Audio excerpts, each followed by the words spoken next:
Hello Sagittarius, thank you for joining me for your monthly forecast for November.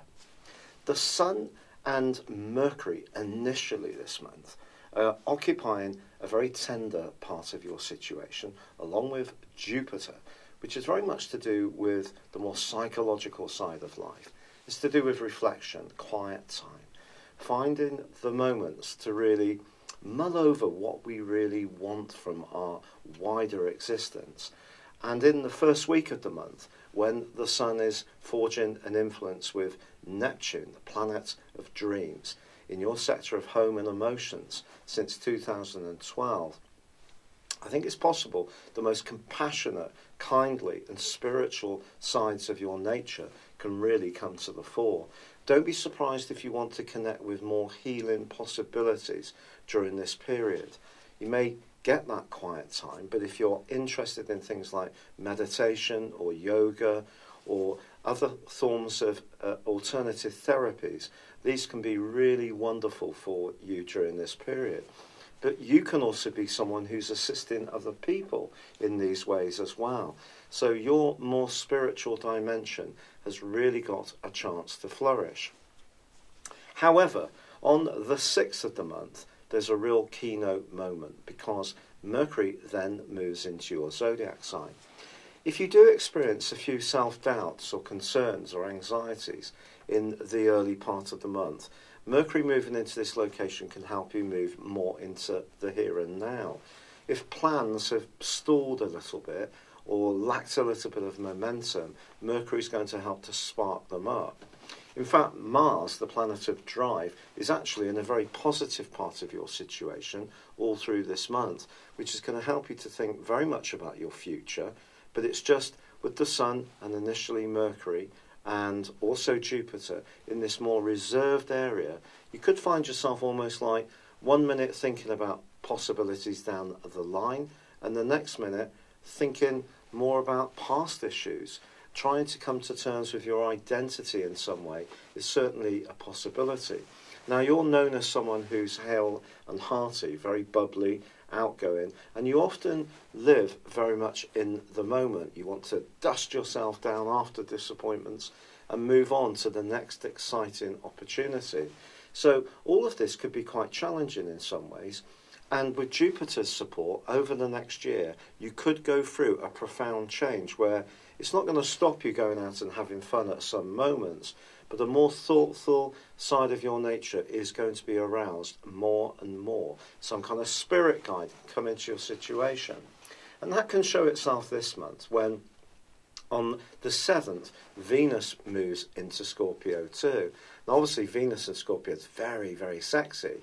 And if you are involved in a relationship, I think this can reconnect you with your partner, but perhaps in surprising ways. Perhaps you're going to start to remember the moments you had in the past and try to recreate them, particularly from the 10th through to the 16th, when Venus goes alongside your ruler, Jupiter. But this could also get you thinking very much about someone from your past. And if there is any outstanding emotional issues linked to an old relationship or an old flame, this can be a critical moment. You may even decide to reach out, see if you can get in touch, perhaps through social media. Or maybe you are not in a position to do that, but you can deal more actively with any legacy issues around grief. This can be a very tender moment, this centre part of the month, because there's also a beautiful link between Venus and Neptune.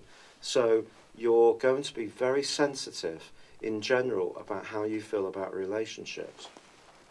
In an existing relationship which is not going particularly well, I've got to be honest about it. Venus working its way through the 12th house can lead to endings.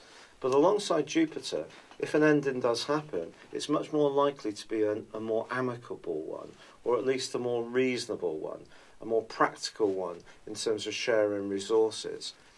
But on the 10th of this month, there is also a quarter moon. And if there are any issues bubbling around in the back of your situation, they can become much larger in your thinking in the following week. Also, from the 14th through to the 24th, there is a very, very tough right angle between Mars and Pluto. Now, Mars is in a more positive location, one which helps you to interact well with other people. Pluto is very much about your resources, your values, and money. And there could be some kind of clash between what you see as being a fair and equitable situation and what the reality of that situation is. If you're being too idealistic about money, this could be a difficult moment for you if the realities of life swing in and make you face some kind of difficulty in some way. However, like every challenge, we can turn it into an opportunity. And the new moon, which occurs on the 18th, is linking into the bubbly, zesty energies of Uranus. Well, for you, it's bubbly and zesty, certainly since 2011 full time, because it's given you a lot of zest for life and a lot of ability to live as a free spirit. But here, it's balancing that desire to be passionate and to follow your muse with what is going on in the deeper, more tender part of your nature. This is not a month, I think, on the whole, when you're going to be necessarily brash and upbeat and totally self-assured. I think it's much more valuable than that, funnily enough. It's going to be a real opportunity to learn a great deal about yourself, your own motives and how you link with other people. But once the Sun sweeps into your sign on the 22nd and Neptune ends its 5.5 month retrograde, things will definitely chirp up in a big way. Mercury also forges a fab angle to Uranus. Your ability to initiate things, be daring, think outside the box, is going to be fantastic. And also, because Mercury is alongside Saturn in the last week, I think an idea that means a lot to you can become so much more important, and your desire to make it work can really toughen up as well. However, there is an opposition between Mars and Uranus in the last 3 days. This suggests that you could be tempted by a bit of a fling if someone that emerges into your orbit who's got a very sexy vibe about them, but generally could be a bit impulsive as this month draws to a close. Perhaps if you have felt the earlier parts of the month have been a bit leaden with more serious and tender strands, you just want to break out and be more your usual freedom-loving self. Well, why not? But just remember that with freedom does come some responsibilities. It's been a real pleasure being with you. Thank you for joining me. Good luck and goodbye for now. Hello, thank you so much for watching my video. I'd love you to join me at my Horoscope Ace app. You can find this at www.horoscope-ace.com. You can use it through Android, iOS, Apple or Facebook. Check out your ascendant or your moon sign or download your free birth chart. There's all your favourite videos, plus there are daily, weekly, monthly and yearly horoscopes for general, love, Chinese and Indian astrology. If your passion is tarot, there's my brilliant 3-card money or love tarot readings too.